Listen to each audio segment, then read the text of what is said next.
Hija l-ħolma ta' kull pajjiż li jispiċċa b'surplus tal-fuq minn 100 miljun euro, kif il-fatt għamlet Malta fl-2016.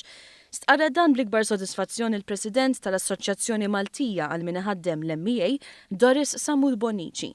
Dan hu riżultat li kien ix-xewqa ta' kull min ried li l-ħaddiema Maltin ikollhom klima promettenti fejn huma jistgħu javvanzaw. Hija the best picture li inti tista' tagħti l-pajjiż barrani.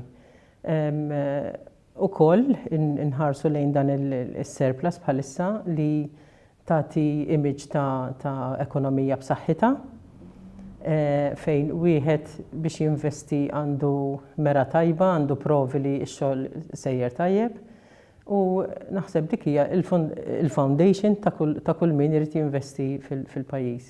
Dawn huma l-istess strutturi li min iħaddem f'Malta għandu bżonn biex jappoġġjawh biex il-proġett tiegħu jkun ta' suċċess u jkun jista' joffri impjieg lill-individwi tajt Samur Bonici, strutturi li kontinwament huma disponibbli grazzi għall-istrateġija ta' dan il-Gvern.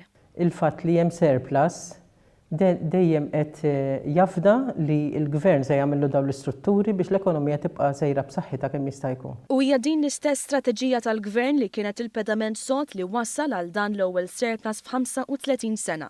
Iżda mhux biss. Il-fatt li kulħadd jikkontribwixxi għall-ekonomija, sewwa l-employer, sewwa min jinvesti, sewwa anke l-ħaddiema.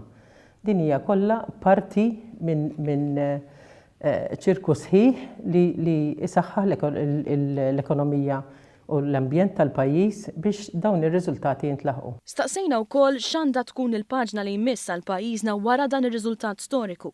Saħqet li dan m'għandux ikun interpretat bħala akkwist finanzjarju biss. Nixtieq li jkun interpretat u jibqa' fis-soċjetà Maltija bħala xi ħaġa sostenibbli. Pereżempju, semmejna il-linja ta' povertà li għandna fil-pajjiż li issa tnaqset anke bin-nofs.